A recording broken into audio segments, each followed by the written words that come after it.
Hello, नमस्ते। I am Preeti. Welcome to SSC maths English short mantra. आज जो है हम पॉलिटी के आर्टिकल्स को ट्रिक के साथ डिस्कस करेंगे, क्योंकि ये जीके का इम्पॉर्टेंट पोर्शन है और जीके एक ऐसा पोर्शन अब हो गया है जिसको कि आप इग्नोर नहीं कर सकते। जैसे हम मैथ्स और इंग्लिश पे वर्क करते हैं, हमें अब जीके पे भी उतना ही वर्क करना पड़ेगा अगर हमें अच्छा रैंक चाहिए तो। ठीक है। सो क्योंकि आर्टिकल्स जो है बहुत ज़्यादा होते हैं नंबर में, इसे याद करना बहुत मुश्किल हो जाता है। और इससे जो है अगर हम वेटेज की बात करें तो 2-3 क्वेश्चन तो पॉलिटी में आ ही जाते हैं। सो इसको इग्नोर भी नहीं किया जा सकता है। इसलिए हम आज जो है ये डिस्कस तो करेंगे, लेकिन ट्रिक के साथ डिस्कस करेंगे ताकि हमें ये पढ़ने में भी बोरिंग ना लगे और ये लंबे टाइम तक हमें याद भी हो जाए। तो सबसे पहले हम देखते हैं कि आर्टिकल्स होते कितने हैं। अगर हम ओरिजिनली देखें तो आर्टिकल्स जो है 395 होते हैं, लेकिन अब क्या कर दिया गया है, इसमें पार्ट वाइज कर दिया गया है। जैसे कि अगर आर्टिकल्स 9 है तो 9A B इस तरह से कर दिया गया है। तो अब जो है ये 448 हो गया है। अगर नंबर वाइज देखें तो ये कितना है, 395। अगर उस नंबर का ABC अगर इस टाइप से सेक्शन वाइज देखा जाए तो ये 448 है टोटल। ठीक है। तो इसमें आप एक चीज़ याद रखोगे कि सबसे पहले हम इसके पार्ट्स को डिस्कस करते हैं, फिर हम इंडिविजुअली जो है एक एक करके सारे आर्टिकल्स को डिस्कस करेंगे। तो पार्ट जो होते हैं टोटल, जो हमारे पॉलिटी में, जो हमारे कॉन्स्टिट्यूशन में जो पार्ट्स दिया हुआ है वो हमारा 22 पार्ट्स है। ठीक है। 22 पार्ट्स में पहले हम देखते हैं, पहले हम 22 पार्ट्स को याद करने का ट्रिक देखते हैं कि किस पार्ट में किस चीज़ को डिस्कस किया गया है। ठीक है। तो सबसे पहला जो इसको हम पार्ट्स को मैंने 3 सेंटेंस में डिवाइड किया है। वो 3 सेंटेंस आपको याद हो जाएगा तो आप इजीली उस पार्ट्स को याद कर लोगे कि हाँ, फर्स्ट पार्ट में किस चीज़ को डिस्कस किया गया है, सेकेंड पार्ट में किस चीज़ को डिस्कस किया गया है, और इससे क्वेश्चन भी आते हैं। तो सबसे पहला जो ट्रिक है ये है, you can fly directly from US using paramilitary special rocket. ठीक है। यहाँ पे आप एक चीज़ याद रखोगे कि मैंने यहाँ पे साइड में लिखा है 7 को कट कर दिया है, फिर लिखा है 4, 9, 14A। ठीक है। तो 7 का मतलब है जब आप इसको नंबरिंग करोगे 1, 2, 3, 4 करके, तो आप 7 नहीं लिखोगे, और जब 4, 9, 14 जब आएगा तो उसके एक एक पार्ट को और लिखोगे। जैसे 4 लिखोगे, 4 के बाद आप 4A लिखोगे, 9 होगा तो 9A लिखोगे, 14 होगा तो 14A लिखोगे। ठीक है। तो अब डिस्कस करते हैं। सो सबसे पहला जो सेंटेंस है हमारा वो है, you can fly directly from US using paramilitary special rocket. ठीक है। अब हम यहाँ पे नंबरिंग कर रहे हैं 1, 2, 3, 4। 4 के बाद मैंने क्या बोला कि जब 4, 9, 14 होगा तो इसको आप क्या करोगे, 2 बार लिखोगे। 4 तो लिखोगे, 4A भी लिखोगे। तो ये हो गया 1, 2, 3, 4, 4A, 5, 6, 7 मैंने बोला नहीं लिखने को, फिर 8, 9, 9A, 10, 11। ठीक है। तो यहाँ तक याद करने में ये कोई प्रॉब्लम नहीं है। यहाँ पे you can fly directly from US using paramilitary special rocket. ठीक है। यहाँ तक आप जब याद कर लोगे, इस तरह से नंबरिंग कर दोगे। यहाँ पे सिर्फ आपको याद ये रखना है कि 9, जब 9, 4 और 14 आएगा तो वहाँ पे हमें क्या लिखना है, वो तो लिखना है, उसके साथ उसका एक और पार्ट यानी 9A करके 4A और 14A करके लिखना है, और 7 को हमें नहीं लिखना है। तो जैसे मैंने यहाँ पे लिखा 6 तक लिखा, बट 7 को मैंने नहीं लिखा, तो ये 11 तक आएगा। अब यहाँ पे डिस्कस कर लेते हैं कि यू किस चीज़ को डिफाइन कर रहा है। यू का मतलब हो गया यूनियन, सी का मतलब सिटीजन, फ्लाई, फ्लाई से एफ का मतलब हो गया fundamental rights, directly directive principle, from fundamental duties, US union, S state, using union territories, पारा panchayat, military is municipality, S is scheduled tribe, R is relation of union and state. ठीक है। Relation between union and state. अब यहाँ जो है union जो है ये 1 से 4 पार्ट तक है। 5 से 11 जो आर्टिकल्स है वो सिटीजनशिप को डिस्कस करता है, 12 to 35 फंडामेंटल राइट्स को, 36 to 51 डायरेक्टिव प्रिंसिपल को, 51A फंडामेंटल ड्यूटीज को, यूनियन 52 to 151 तक है, 152 से 237 तक स्टेट है, यूनियन टेरिटरी 239 से 242 तक है, फिर पंचायत 243 से 243 O तक है। ठीक है। म्यूनिसिपैलिटी जो है ये 243P से 243ZG तक है, शेड्यूल्ड ट्राइब 244 से 244A तक है, और जो relation between state and relation between state union and state है वो 245 से 263 तक है। ठीक है, इन सारे को हम एक बार फिर जब हम डिटेल में डिस्कस करेंगे तो इन सारे को एक एक करके डिस्कस करेंगे। बस यहाँ पे आपको ये ट्रिक पता होना चाहिए कि कौन सा पार्ट क्या डिस्कस कर रहा है। ठीक है, नेक्स्ट जो हमारा सेंटेंस है वो है fruit taste sweet to eat so on. तो एफ से हो गया फाइनेंशियल प्रॉपर्टी, टी से ट्रेड, एस से सर्विस, टी से हो गया ट्रिब्यूनल्स, ई से इलेक्शन, एस से स्पेशल प्रोविजन, ओ से ऑफिशियल लैंग्वेज। जो हमारा फाइनेंस एंड प्रॉपर्टी डिस्कस करता है वो आर्टिकल्स 264 से 308 तक है। फिर 301 से 307 तक ट्रेड है, 308 से 323 तक सर्विस है, 323A से 323B तक ट्रिब्यूनल्स है, 324 टू 329A जो है इलेक्शन को डिस्कस करता है, 332 342 जो है वो हमारे स्पेशल प्रोविजन को दिखाता है, और जो ऑफिशियल लैंग्वेज है वो 343 से 351 है। तो ये ट्रिक इजीली आपको याद हो जाएगा आप एक दो बार जब पढ़ोगे इसको। तो ये क्या है, fruit taste sweet to eat so on. ठीक है, अब यहाँ पे यहाँ तक तो ठीक है, यहाँ से हम स्टार्ट कर रहे हैं 1 से तो 11 पे आके रुके। अब यहाँ अगर हमें ये पैराग्राफ याद सेंटेंस याद हो गया तो हम इसको कैसे करेंगे कि ये 12 से ही स्टार्ट होगा। तो इसके लिए आप ये याद कर सकते हो, फ्रूट में क्या होता है, बनाना। बनाना जो है बहुत जगह किलो के हिसाब से दिया जाता है और बहुत जगह डजन के हिसाब से। तो 1 डजन में कितने होते हैं, 12 बनानाज होते हैं। तो इस तरह से आप याद कर सकते हो कि फ्रूट में बनाना होता है, बनाना जो है 1 डजन जो है वो 12 के इक्वल होता है। तो 12 से आप स्टार्ट करोगे, 12 13 14 14A, क्योंकि मैंने पहले बता दिया था कि 4 9 14 को हम 2 बार लिखेंगे। तो 14 14A 15 16 और 17। ठीक है, तो यहाँ तक 2 सेंटेंस याद करने में कोई प्रॉब्लम नहीं होगी, इजिली आप याद कर सकते हो। पहला क्या हो गया, you can fly directly from US using para military special rocket. दूसरा हो गया fruit taste sweet to eat so on. ठीक है, अब थर्ड सेंटेंस जो है हमारा वो है eat Maggi as tasty snack. तो ईट से हो गया इमरजेंसी, एम से हो गया मिसलेनियस, ए से हो गया अमेंडमेंट, टी से हो गया टेम्पररी और एस से हो गया शॉर्ट टाइटल। ठीक है, तो ये यहाँ से यहाँ तक ये इमरजेंसी को दिखाता है, और ये 361 टू 367 जो है इस पार्ट को दिखाता है। 368 अमेंडमेंट्स को, 369 टू 392 जो है वो टेम्पररी, और 393 टू 395 जो है शॉर्ट टाइटल को डिस्कस करता है। तो आप इन तीनों को आराम से याद कर सकते हो। दूसरा ये क्या हो गया है, eat Maggi as tasty snack. तो हमने 3 पार्ट को जो है जितने भी 22 पार्ट्स थे उसको 3 सेंटेंस में याद कर लिया। पहला सेंटेंस क्या था हमारा, you can fly directly from US using para military special rocket. दूसरा था fruit taste sweet to eat so on. ठीक है, और तीसरा क्या हो गया, eat Maggi as tasty snack. तो अब हम इसको कैसे स्टार्ट करेंगे, ई से 8 याद कर सकते हो, ई 8 ईट है तो 8 याद कर सकते हो, 8 से 18 आप याद कर सकते हो, क्योंकि 8 तो हम पहले लिख चुके तो 8 नहीं होगा तो ये 18 होगा। ठीक है, तो इस तरह से आप इसको याद कर सकते हो कि ये 18 से स्टार्ट होगा, और फ्रूट वाला 12 से स्टार्ट होगा, तो 18 19 20 21 22। ठीक है, तो ये पार्ट इजिली आपको याद हो जाएगा। नेक्स्ट अभी हम पहले सारे आर्टिकल्स को पढ़ने से पहले शेड्यूल भी देख लेते हैं, क्योंकि शेड्यूल से भी क्वेश्चन आते हैं, तो शेड्यूल्स को भी हम डिस्कस कर लेते हैं। तो शेड्यूल्स को याद करने का ये तो बहुत कॉमन सा ट्रिक है, जो कि आपको किसी भी यूट्यूब चैनल पे कहीं पे भी मिल जाएगा, टीयर्स ऑफ ओल्ड पीएम। ठीक है, और क्योंकि शेड्यूल्स हमारे 12 हैं, इसको 1 2 3 4 5 6 7 8 9 10 11 12 तक आप लिख लोगे। टी जो है इसका मतलब होता है टेरिटरीज, ई इम्यूलमेंट जो कि सैलरी वगैरह होते हैं मेंबर्स के, वो है। थर्ड है अफर्मेशन, ओथ्स वगैरह। आर राज्यसभा के जो भी रिप्रेजेंटेटिव्स होते हैं। एस होता है शेड्यूल एरिया, ओ से अदर शेड्यूल एरिया, एफ से फेडरल स्ट्रक्चर, फेडरल स्ट्रक्चर में मतलब जो भी सेंटर और स्टेट के जो पावर होते हैं वो है। ओ से ऑफिशियल लैंग्वेज है। एल से लैंड रिफॉर्म्स, यानी कि जहाँ कहाँ हम लैंड ले सकते हैं, कहाँ नहीं ले सकते हैं, उसका क्या कंडीशन है। ठीक है, ये है। डी हो गया डिफेक्शन, जो एंटी डिफेक्शन बोलते हैं, जो नेता लोग कभी भी एक पार्टी को छोड़ के दूसरे में चले जाते हैं, वो इसको डिस्कस करता है।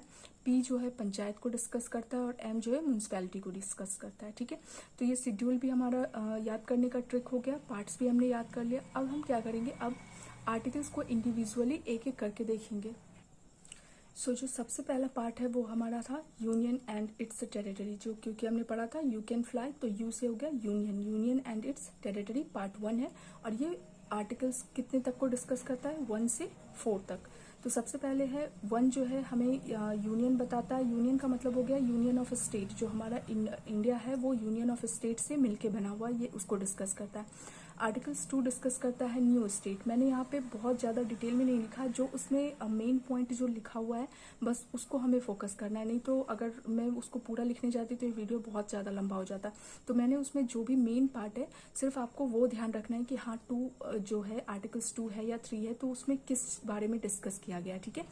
तो आर्टिकल्स 2 जो है वो न्यू स्टेट के बारे में बताया गया है। न्यू स्टेट के बाउंड्री या किस तरह से हम न्यू स्टेट को क्रिएट कर सकते हैं उसके बारे में डिस्कस किया है। थर्ड जो है एग्जिस्टिंग स्टेट के बारे में बताया गया है कि अगर कोई एग्जिस्टिंग स्टेट है तो उसके बाउंड्री को कम कर सकते हैं या उसको बढ़ा सकते हैं, या उसका रीनेमिंग के बारे में इसको डिस्कस किया गया। फोर्थ जो है amendment by the simple majority, और अगर कोई भी न्यू स्टेट या एग्जिस्टिंग स्टेट में हम कोई भी चेंज करते हैं तो वो पार्लियामेंट के द्वारा सिंपल मेजॉरिटी से होता है। इसको याद करने का ट्रिक क्या है, सबसे पहले आप ये देखो कि यूनियन को हम एक स्कूल मान लेते हैं, ठीक है। एक स्कूल है, वहाँ पे बहुत सारे बच्चे का एडमिशन हुआ, तो बहुत सारे न्यू बच्चे ने एडमिशन लिया। एडमिशन लेने के बाद या ऐसा भी हो सकता है कि कोई बच्चे प्रीवियस क्लास में फेल हुआ हो तो वो भी उस न्यू क्लास में ऐड होता है, ठीक है। फिर उसके बाद क्या होता है, ठीक है। और ये थर्ड हो गया amendment by the simple majority. आप ये कह सकते हो कि इस स्कूल का नाम चेंज करना है तो वहाँ पे बच्चों के साथ वोटिंग की गई, तो जो भी न्यू बच्चे आए थे और जो पहले से थे उन सबको वो सब जो है सिंपल मेजॉरिटी के थ्रू उसके स्कूल का नाम चेंज कर सकते हो। तो सबसे पहले आप ये याद रखोगे कि एक स्कूल है, स्कूल में न्यू एडमिशन होगा। एडमिशन होने के बाद जो उसमें हो सकता है पहले भी ऐसे कोई बच्चे रहे होंगे जो फेल हुए होंगे, वो भी उस क्लास में फेल रह गए होंगे तो वो भी उसी क्लास में रह जाएंगे। और उसके बाद यहाँ पे या जो भी है हमें स्कूल का नाम चेंज करना है तो ये सारे बच्चे जो वोटिंग करेंगे। तो union, new state, existing state, फिर amendment by the simple majority, ठीक है। पार्ट सेकंड क्या है, पार्ट सेकंड हो गया सिटीजनशिप। सिटीजनशिप में जो आर्टिकल्स है वो 5 से 11 तक है, ठीक है।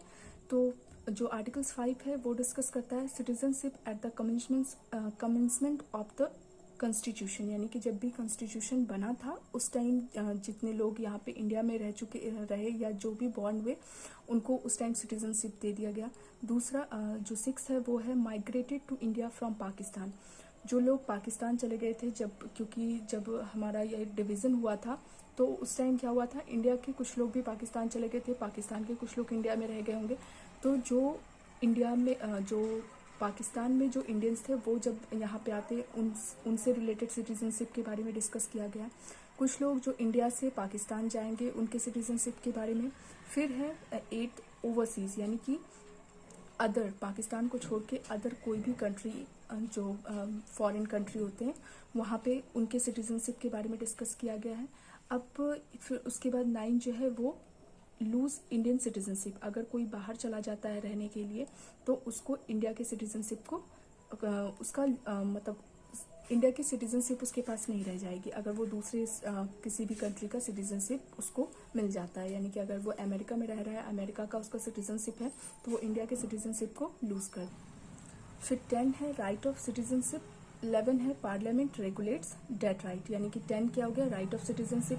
जो भी इंडिया का सिटीजनशिप है उसको कुछ अधिकार दिए गए हैं और उस अधिकार में कुछ कभी भी चेंज हो सकता है, ये पार्लियामेंट के पास ये पावर है, ठीक है। अब इसको कैसे याद करेंगे, सबसे पहले कि अगर आर्टिकल्स 5 की बात करें तो आर्टिकल्स 5 में आप ये याद रख लो कि आप यहाँ पे जन्म लिए हो, इसका सिटीजनशिप आपको मिला।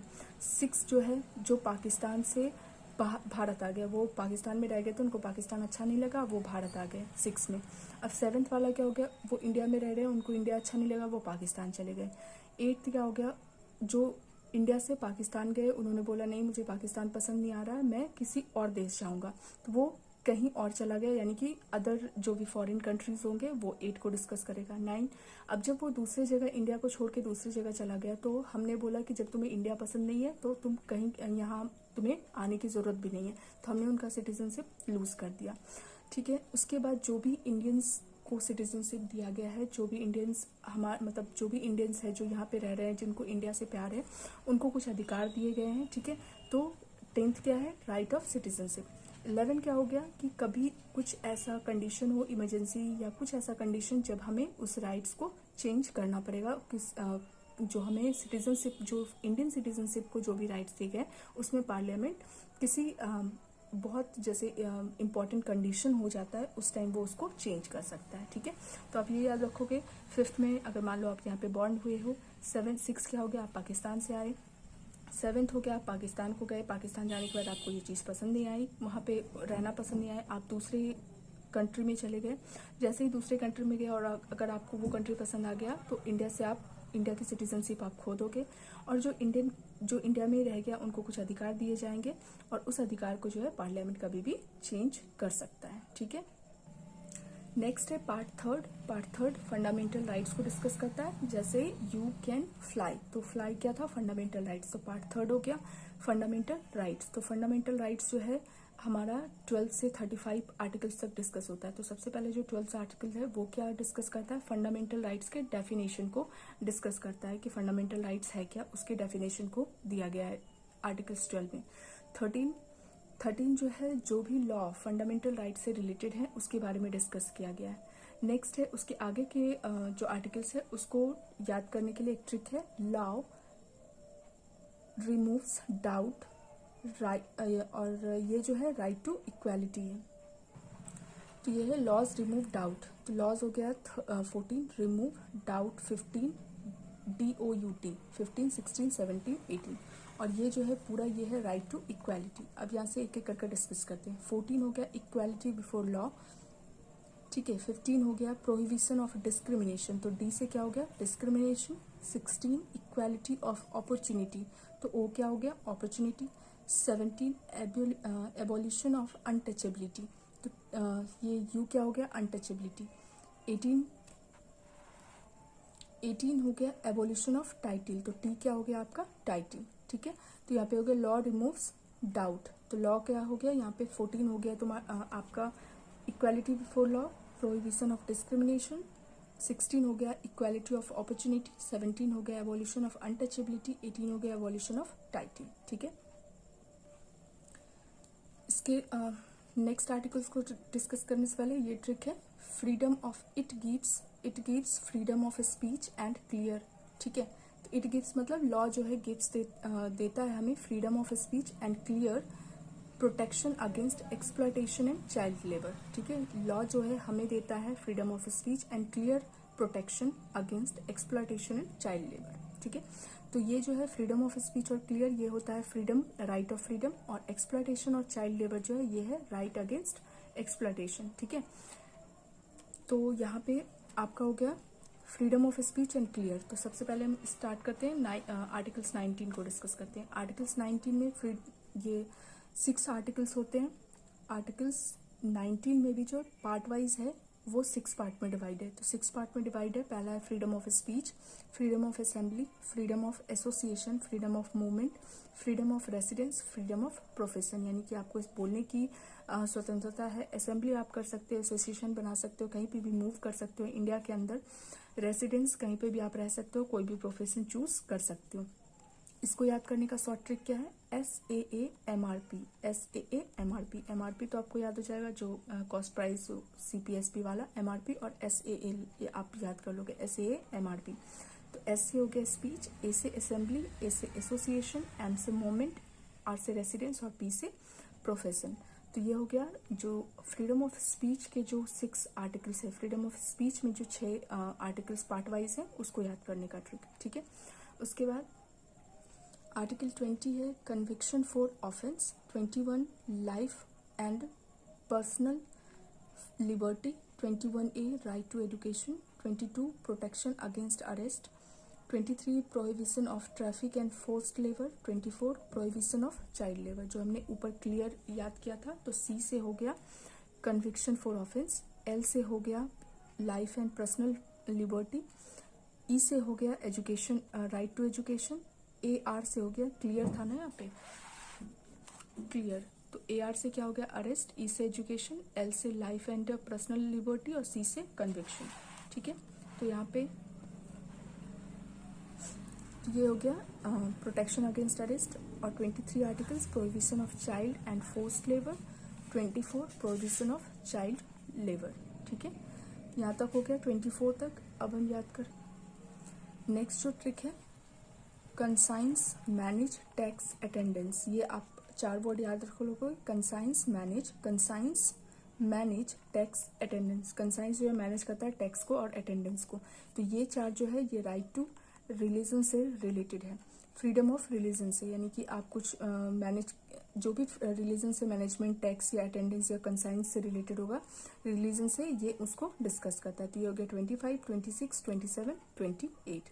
फिर है कल्चरल एंड एजुकेशन राइट्स। ये माइनॉरिटी के कल्चर और उसके राइट्स, एजुकेशन राइट्स के बारे में डिस्कस करता है। वो कहीं पे भी इंस्टीट्यूट बना सकता है अपने कल्चर को या एजुकेशन को प्रमोट करने के लिए माइनॉरिटीज के लिए। ठीक है, तो ये 29 हो गया, ये 30 हो गया। फिर 31 जो है ये प्रॉपर्टी के राइट से था, जो कि अब लीगल राइट हो गया, इसको यहाँ से रिमूव कर दिया गया है। 32 जो है कॉन्स्टिट्यूशनल रेमेडीज है। 33 आर्म्ड फोर्स है। 34 मार्शल लॉ है। एंड 35 जो है legislature to give effect to this part. ठीक है, तो यहाँ पे जो भी फ्रीडम फंडामेंटल राइट्स थे हमारे 12 to 35 तक, वो हमने डिस्कस कर लिया। तो यहाँ तक हमने तो ये ट्रिक देख लिया। इसके बाद से आपको क्या करना है, 30 तक आपको पता है, 31 प्रॉपर्टी होता है, 32 कॉन्स्टिट्यूशनल रेमेडीज है, 33 जो है हमारा आर्म्ड फोर्स है, 34 मार्शल लॉ एंड 35 जो है वो legislature to gives effect to this part. ठीक है, यहाँ तक आप याद कर लोगे। फिर है part 4 directive principle. Directive principle जो है 36 आर्टिकल से लेके 51 तक है। 36 आर्टिकल्स उसके डेफिनेशन को बताता है, डायरेक्टिव प्रिंसिपल के डेफिनेशन को। 37 जो है उससे रिलेटेड जो भी प्रिंसिपल्स हैं उसके बारे में डिस्कस किया गया है 37 में। 38 वेलफेयर ऑफ पीपल के बारे में बताया गया है। 39 वो प्रिंसिपल जो कि स्टेट को फॉलो करना है, यानी कि स्टेट किस तरह से वर्क करे ताकि जो एक वेलफेयर स्टेट का एस्टेब्लिशमेंट हो सके। ठीक है, उसके प्रिंसिपल के बारे में डिस्कस किया गया है। 39A जो है equal justice and free legal aid के बारे में डिस्कस किया गया है। 40 panchayat. 41 right to work, right to education. 42 maternity relief. 43 living wage. 43A worker participation in industry. 43B cooperative society. 44 uniform civil code. 45 free and compulsory education for children. 46 SC/ST weaker section. 47 health nutrition MNREGA prohibition of liquor. 48 agriculture animal husbandry. 49 protection of monument. 50 separation of judiciary from executive. 51 promotion of international peace and security. तो यहाँ तक हो गया ये आपका directive principle. इसको आप खुद से ही याद करोगे क्योंकि इसका कोई ट्रिक नहीं है। ऐसे आप इसको ऐसे याद कर सकते हो कि यहाँ पे 36 में डेफिनेशन है, क्योंकि स्टार्टिंग ही इससे होता है, इसके बारे में पहले बताया जाएगा, फिर उसके प्रिंसिपल को। अब वो प्रिंसिपल किस बात के लिए, ताकि वो वेलफेयर कर सके, वेलफेयर स्टेट का फॉर्मेशन कर सके। अब वेलफेयर स्टेट के फॉर्मेशन के लिए कोई ना कोई उसको इम्प्लीमेंट करने के लिए होना चाहिए। तो ये इम्प्लीमेंटेशन का काम किसको दिया गया, स्टेट को। स्टेट ने बोला ठीक है मैं इसको इम्प्लीमेंट करेंगे, उसने उसको क्या किया, equal justice, free legal add, ये सब चीज़ प्रोवाइड कर दिया। और प्रोवाइड करने के बाद उसने एक पंचायत का भी इस्टेब्लिशमेंट कर दिया, या पंचायत को भी फॉर्म कर दिया, ताकि जो भी इसने प्रिंसिपल बनाया है या जो भी इसने वर्क किया है उसको इस चेक किया जा सके बीच बीच में कि हाँ वो वर्क हो रहा है या नहीं हो रहा है। तो स्टेट ने क्या किया, इक्वल जस्टिस और फ्री लीगल एड दिया, और उसको चेक करने के लिए पंचायत को बना दिया। अब पंचायत जो है अपना वर्क कर रही थी, तो राइट टू वर्क आप देख सकते हो। ठीक है, फिर यहाँ से जो आप इसको याद कर लोगे 42 से कि ये 42 जो है मैटरनिटी रिलीफ के लिए होता है। 43 लिविंग वेज के लिए होता है। मैटरनिटी रिलीफ यानी कि आप ये याद कर सकते हो कि अगर कोई प्रेग्नेंट है तो उसके लिए क्या होना चाहिए, अच्छा खाना पीना होना चाहिए, उसके लिए क्या होना चाहिए, पैसा होना चाहिए। तो लिविंग वेज आप उसके बाद याद कर सकते हो। लिविंग वेज कैसे मिलेगा, तो जो वर्कर्स इंडस्ट्री में काम करेंगे तब उनको मिलेगा। फिर कोऑपरेटिव सोसाइटीज़ में वर्क करेंगे तो उनको वेज मिलेगा।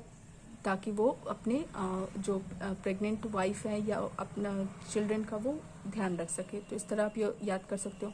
44 को आप यूनिफॉर्म मतलब होता है एक जैसा, तो 44 से याद कर सकते हो यूनिफॉर्म सिविल कोड। 45 हो गया free and compulsory education. 46 SC/ST weaker section के लिए। 47 जो है ये हेल्थ न्यूट्रिशन के लिए है। 48 एग्रीकल्चर एनिमल हस्बेंड्री।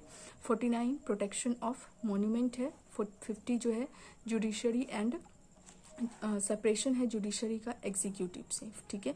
और 51 जो है promotion of international peace and security है। तो ये आप खुद से भी याद अपना ट्रिक बना के इसको याद कर लोगे, एक दो बार पढ़ोगे वैसे भी ये याद हो जाएगा। इसके बाद जो है हमारा फंडामेंटल ड्यूटी पार्ट 4A है। फंडामेंटल ड्यूटीज याद करने का क्या ट्रिक है? FSSDHHESPEE, ठीक है। आपको इस तरह से याद करना पड़ेगा, ये कोई ट्रिक नहीं है, आपको बस इसको इसी तरह से ध्यान में रखना होगा कि FSSDHHESPEE।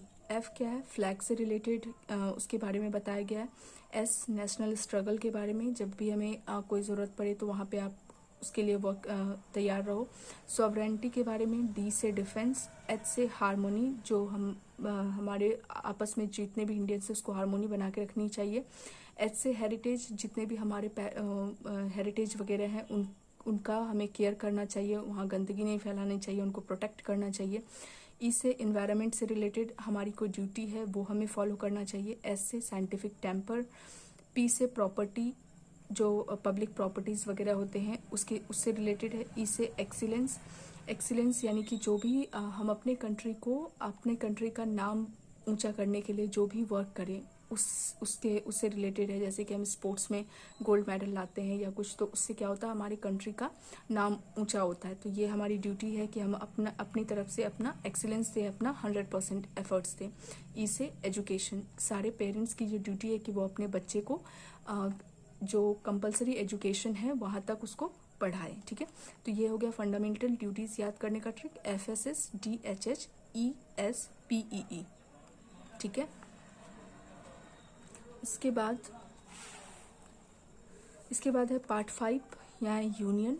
इसमें यूनियन को हम डिस्कस करेंगे। यूनियन में क्या क्या आता है? यूनियन में आता है आते हैं हमारे प्रेसिडेंट, प्राइम मिनिस्टर, फिर हो गया हाई कोर्ट, ऑडिटर, ये अटॉर्नी जनरल, ठीक है। तो इसके बारे में हम यहाँ पे डिस्कस करेंगे। तो सबसे पहले हम प्रेसिडेंट के पावर को डिस्कस करते हैं। तो प्रेसिडेंट को डिस्कस करने से पहले सबसे पहले आप ये ट्रिक याद रखोगे, DeemTrick.com, ठीक है, DeemTrick.com। डी से हो गया डेजिग्नेशन, ये प्रेसिडेंट है। ई से ये, अच्छा पहले आप ये देखो, DeemTrick.com, ये याद रख लोगे। 52, 53, 54, 55 इस तरह से आप नंबरिंग करोगे। RE को आप एक साथ काउंट करोगे, ठीक है। RE को 57 और 58, Q को, C को 59, O को 60 और M को 61। अब इसको किस तरह से हमने यहाँ पे लिखा है? तो D क्या है? डेजिग्नेशन क्या कि ये एक हमारी कंट्री में एक प्रेसिडेंट होना चाहिए, तो ये आर्टिकल्स 52 डिस्कस करेगा। 53 क्या है? Executive power. ई से क्या हो गया? Executive power of president. 54 election, E हो गया election of president. 55 manner of election, किस तरह से प्रेसिडेंट का इलेक्शन कंडक्ट कराया जाएगा, मैनर उनके बारे में डिस्कस है। 56 टी है, तो 56 क्या हो गया? टर्म। 57 RE, क्योंकि मैंने एक साथ लिखा था RE का क्या हो गया? री इलेक्शन, ठीक है। 58 हो गया क्या? क्वालिफिकेशन, Q लिखा हुआ था यहाँ पे, तो Q से क्या हो गया? 58 क्वालिफिकेशन। फिर 59 क्या हो गया? C का मतलब यहाँ पे हो गया कंडीशन ऑफ ऑफिस, ठीक है, कंडीशन ऑफ ऑफिस। 60 कॉम था, COM, तो COM, तो 60 हो गया क्या? कंडीशन ऑफ ऑफिस, 59 हो गया कंडीशन ऑफ ऑफिस, COM से C हो गया कंडीशन, 60 O से ओथ, और 61 क्या हो गया? इम्पीचमेंट। और यहाँ पे 62 यहाँ पे नहीं लिखा, 61 से होता है वैकेंसी, ठीक है। तो जो हमारा प्रेसिडेंट का जो भी आर्टिकल्स है वो 52 से 62 तक है। तो आप ये याद अच्छे से रख लोगे कि जो प्रेसिडेंट के बारे में डिस्कस किया गया है आर्टिकल्स, वो 52 से 62 के बीच में ही है, ठीक है। अब जो इसके बाद जो 63 है, 63 से 70 जो है वाइस प्रेसिडेंट के बारे में बताया गया है, ठीक है।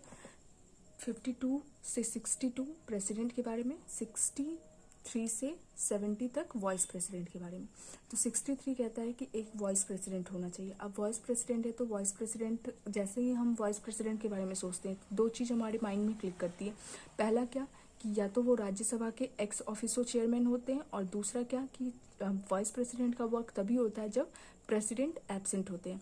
तो 64 क्या हो जाएगा, जैसे ही आप वाइस प्रेसिडेंट के बारे में सोचोगे 64 आ जाएगा कि वो एक्स ऑफिसो चेयरमैन होते हैं। 65 क्या आ जाएगा कि जब भी कोई प्रेसिडेंट एब्सेंट होता है तब इनका वर्क होता है। ठीक है, तो 63 हो गया, 64, 65। अब ये तो ठीक है कि कब वर्क करेंगे प्रेसिडेंट।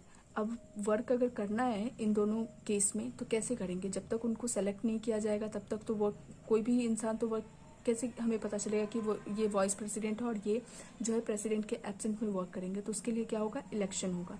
इलेक्शन होने के बाद उनके टर्म ऑफ ऑफिस की कितने साल तक, या अगर उसको इलेक्ट करते हैं तो कब तक वर्क करेंगे, कितने साल तक। ठीक है, उसके बाद वैकेंसी, फिर है 69 ओथ, 70 क्या है, डिस्चार्ज ऑफ प्रेसिडेंट्स फंक्शन, वो जब प्रेसिडेंट नहीं है तो वो किस किस कौन कौन सा फंक्शन डिस्चार्ज करेंगे। 71 तो यहाँ 70, ठीक है, तो 63 से 70 हमने बोला वाइस प्रेसिडेंट, तो 63 से 70 हो गया वाइस प्रेसिडेंट। पहला हो गया, जैसे ही हमने प्रेसिडेंट के बारे में, वाइस प्रेसिडेंट के बारे में डिस्कस किया तो उसके बाद क्या हो गया कि वो राज्यसभा के एक्स ऑफिसो चेयरमैन होंगे। दूसरा क्या हो जाएगा कि ये प्रेसिडेंट जब एब्सेंट होंगे तब। अब हमें इन दोनों वर्क को करने के लिए उनका इलेक्शन तो करना पड़ेगा। इलेक्शन करने के लिए कब तक वो इस तरह का ऑफिस होल्ड करेंगे वो देखना पड़ेगा। फिर उनकी वैकेंसी देखनी पड़ेगी, फिर ओथ, फिर कौन कौन सा फंक्शन ये डिस्चार्ज करेंगे। तो ये 70 तक हो गया हमारा वाइस प्रेसिडेंट। इसके बाद ये जो 70 और 71 और 72 है, ये फिर से क्या है, प्रेसिडेंट है। ठीक है, 63 से पहला हमने प्रेसिडेंट देखा था 52 से 62 तक। ठीक है, फिर वॉइस प्रेसिडेंट देखा 63 से 70 तक, और 71 और 72 जो है फिर से ये प्रेसिडेंट हो गया। तो ये क्या प्रेसिडेंट के बारे में क्या डिस्कस कर रहा है, 71 जो है इलेक्शन, प्रेसिडेंट और वाइस प्रेसिडेंट के जो इलेक्शन है उनके बारे में डिस्कस करेगा 71। और 72 जो है पावर ऑफ पार्डन, जो प्रेसिडेंट के पास पावर ऑफ पार्डन होता है उनको माफ़ करने का, उसके बारे में ये डिस्कस करेगा कौन, 72। ठीक है, और ये बहुत इंपॉर्टेंट है, इसको आप याद रखोगे। तो यहाँ तक प्रेसिडेंट वाइस प्रेसिडेंट को याद करने में कोई प्रॉब्लम नहीं हुई। नेक्स्ट जो है 73। जब आप इस तरह से भी याद कर लोगे ना कि हाँ 73 से 80 तक ये मिनिस्टर को दिखाता है, 52 से 62 तक ये प्रेसिडेंट के बारे में है, तो इस तरह इससे भी आपको बहुत हेल्प मिल जाएगा एग्जाम में। तो अब हम देख रहे हैं 73 से 78। 73 से 78 जो है ये मिनिस्टर्स के बारे में बताता है। अभी तक हमने किसके बारे में पढ़ लिया, प्रेसिडेंट वाइस प्रेसिडेंट। अब हम मिनिस्टर्स के बारे में पढ़ेंगे कि कौन कौन से मिनिस्टर्स होते हैं। ठीक है, तो मिनिस्टर्स के बारे में जो डिस्कशन है वो कौन से आर्टिकल्स में, 73 से 78 तक। तो 73 जो है ये बताता है एग्जीक्यूटिव पावर ऑफ यूनियन। तो पहले सबसे पहले हम देखेंगे तो कि कौन कौन सा पावर है, किस किस मिनिस्टर को कौन सी पावर दी जाएगी। तो सबसे पहले हम उस पोस्ट के बारे में, उसके पावर के बारे में जान लेते हैं। तो 73 जो है सबसे पहले यही बताता है एग्जीक्यूटिव पावर ऑफ यूनियन। 74 अब काउंसिल ऑफ मिनिस्टर, बहुत सारे मिनिस्टर हैं, अब उसमें से सिलेक्शन होगा। तो सबसे पहले तो 74 क्या हो गया, council of minister. 75 prime minister. 76 attorney general. 77 जो है conduct of business. 78 duties of PM. तो सबसे पहले जैसे ही आप 73 में जाओगे तो आपको सबसे पहले आप देखोगे कि वर्क क्या क्या है। ठीक है, उसके बारे में बताया गया। अब वर्क तो ठीक है, उसकी कौन वर्क करेगा, तो मिनिस्टर वर्क करेंगे। तो मिनिस्टर, सारे मिनिस्टर का हेड भी तो होगा, तो हेड कौन होगा, पीएम। इसके बाद होगा अटॉर्नी जनरल। उसके बाद किस तरह से वर्क का डिस्ट्रीब्यूशन होगा तो इसके बारे में बताया गया। और फिर जो हेड ऑफ डिपार्टमेंट यानी कि जो पीएम है उनका क्या ड्यूटी होगा वो बताया गया है। ठीक है, तो यहाँ तक आपको कोई प्रॉब्लम नहीं होगी। फिर नेक्स्ट है 79 से 88 जो है हमारे पार्लियामेंट के बारे में डिस्कस करता है। 79 टू 88 ये पार्लियामेंट के बारे में डिस्कस करता है। तो जैसे ही हम 79 88 में जा रहे हैं तो पार्लियामेंट है, तो सबसे पहले हमें यही पता होना चाहिए कि पार्लियामेंट क्या है। तो 79 जो है पार्लियामेंट के बारे में बताता है कि पार्लियामेंट है क्या। ठीक है, 80 जो है, क्योंकि पार्लियामेंट किससे, 3 से बना होता है, राज्यसभा, लोकसभा और एक प्रेसिडेंट से। तो 79 तो हो गया पार्लियामेंट। 80 हो गया राज्यसभा, जिसको कि काउंसिल ऑफ स्टेट भी बोला जाता है। 80 हो गया राज्यसभा, काउंसिल ऑफ स्टेट। 81 हो गया लोकसभा, हाउस ऑफ पीपल। ठीक है, और 82 हो गया इसके एडजस्टमेंट के, यानी कि पार्लियामेंट से रिलेटेड अब जो भी प्रोसीजर होगा उसके बारे में अब होगा, उसके बारे में अब डिस्कशन किया जाएगा। यानी कि 79 से 88 जो है पार्लियामेंट है, तो 79 पार्लियामेंट हो गया, 80 राज्यसभा, 81 हो गया लोकसभा। यहाँ तक कोई प्रॉब्लम नहीं है। 82 क्या है, अब एडजस्टमेंट, यानी कि इन दोनों में कभी नंबर का एडजस्टमेंट या किस में कहाँ की सीट किस तरह से देनी है उसके बारे में डिस्कस किया गया है। 82 एडजस्टमेंट था। 83 जो है पार्लियामेंट के ड्यूरेशन के बारे में डिस्कस किया गया है। 84 उसके क्वालिफिकेशन, जो भी पार्लियामेंट के मेंबर है उनके क्वालिफिकेशन के बारे में। 85 सेशन के बारे में, जो विंटर सेशन, समर सेशन वगैरह होते हैं उसके बारे में। 86 right of president to address house. 87 special address. 88 right of ministers. यानी कि यहाँ जो 79 से 88 तक जो है ये पार्लियामेंट के बारे में ही सब कुछ डिस्कस करेगा, ठीक है। फिर है 89 से 93। 89 से 98 जो है ये आपका चेयरमैन ऑफ राज्यसभा, लोकसभा के स्पीकर और सेक्रेटेरिएट के बारे में डिस्कस करता है, ठीक है। 89 जो है ये सबसे पहले चेयरमैन ऑफ राज्यसभा के बारे में डिस्कस करता है। चेयरमैन ऑफ राज्यसभा कौन होता है, प्रेसिडेंट होते हैं, वाइस प्रेसिडेंट होते हैं, एक्स ऑफिसो चेयरमैन अभी पढ़ा था हमने। तो 89 जो है चेयरमैन ऑफ राज्यसभा है। और 90 जो है उसके वैकेंसी और उसके रिमूवल के बारे में बताता है। 91 पावर के बारे में। 92 जो है not preside during his removal is under consideration, यानी 92 ये बताता है कि वो जो है अपने पोस्ट पे नहीं, अपना पोस्ट जो है होल्ड नहीं कर पाएंगे। कब, जब उनका रिमूवल का कोई प्रोसीजर चल रहा होगा, यानी उसको हटाने की कोई प्रक्रिया चल रही होगी, तब वो अपना वर्क नहीं करेंगे, ठीक है। तो 89 के बाद जो है आप 4 तक याद करोगे कि उसी से रिलेटेड होगा। तो 89 जैसे ही आप याद करोगे 90, 91, 92, यानी कि 4 तक जो है आपको ये याद रखना है कि ये 4 तक जो है 92 तक, यानी 4 तक काउंट करोगे तो 92 हो गया। तो ये जो है ये चेयरमैन ऑफ राज्यसभा को डिस्कस करेगा। फिर 93 में जैसे जाओगे फिर स्पीकर, फिर उसके बाद 4 काउंट करोगे, यानी 93, 94, 95, 96, ये स्पीकर तक ही इसको मतलब 96 तक स्पीकर के बारे में डिस्कस होगा। तो इसलिए मैंने यह सामने सामने लिख दिया कि अगर आप 89 याद करते हो चेयरमैन ऑफ राज्यसभा, तो 93 क्या हो गया स्पीकर। तो जैसे ही चेयरमैन का जिस तरह का होता है उसी तरह स्पीकर का भी याद होता है। जैसे कि चेयरमैन के अगर 90 वैकेंसी रिमूवल है तो 94 वैकेंसी रिमूवल स्पीकर के बारे में है। 91 पावर है तो 95 जो है पावर और स्पीकर के बारे में बताया गया। 92 जो है नॉट प्रिसाइड, तो ये 96 जो है ये स्पीकर के नॉट प्रिसाइड के बारे में बताया गया है, ठीक है। फिर है 97 जो है सैलरी ऑफ स्पीकर और चेयरमैन ऑफ जो राज्यसभा है उसके बारे में बताया गया। 98 जो है सेक्रेटेरिएट के बारे में बताया गया। तो यहाँ हो गया आपका 89 से 98, ठीक है। ये चेयरमैन ऑफ राज्यसभा, लोकसभा और सेक्रेटेरिएट हो गया।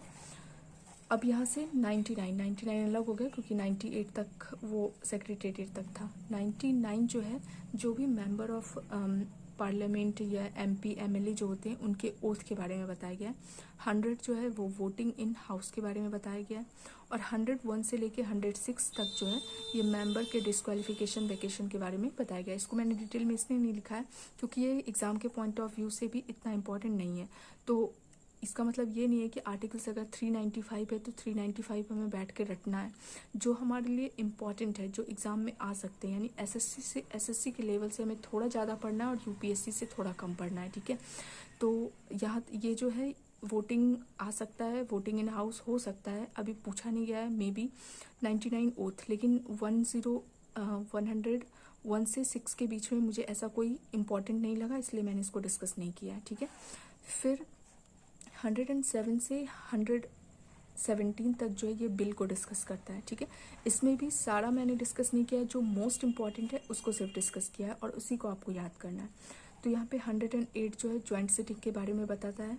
109 मनी बिल जो है राज्यसभा में इनिशिएट नहीं होता है, इसके बारे में बताया गया है। 110 जो है मनी बिल को डिस्कस करता है। 111 जो है एसेट टू बिल, यानी बिल को किस तरह से परमिशन मिलती है एक्ट बनने के लिए, जो प्रेसिडेंट साइन करते हैं, हाउस से पास होता है, उसके बारे में बताया गया है। 112 जो है ये बजट के बारे में बताया गया है।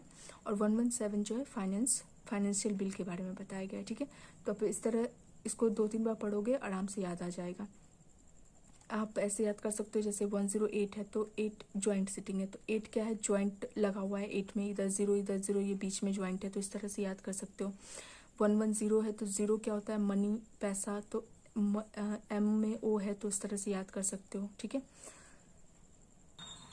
117 के बाद 118 से 122 तक जो जनरल प्रोसीजर के बारे में बताया डिस्कस किया गया। जो पार्लियामेंट का जनरल प्रोसीजर है उसके बारे में डिस्कस किया गया। इसमें दो ही हमारा इंपॉर्टेंट है, दो नहीं एक ही इंपॉर्टेंट है। 120 जो लैंग्वेज ऑफ पार्लियामेंट यानी कि पार्लियामेंट के प्रोसीजर में कौन से लैंग्वेज का यूज़ किया जाता है उसके बारे में बताया गया।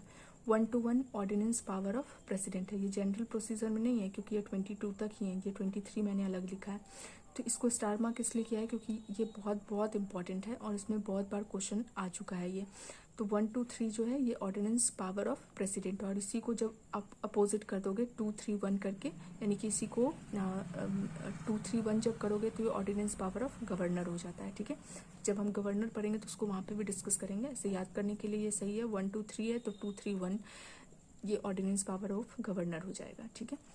फिर 124 से 147 जो है ये सुप्रीम कोर्ट को डिस्कस करता है। तो इसमें भी हमें सारा कुछ याद नहीं करना, जो इम्पॉर्टेंट है। जैसे 124 सुप्रीम कोर्ट के डेफिनेशन या सुप्रीम कोर्ट के बारे में बताया गया है।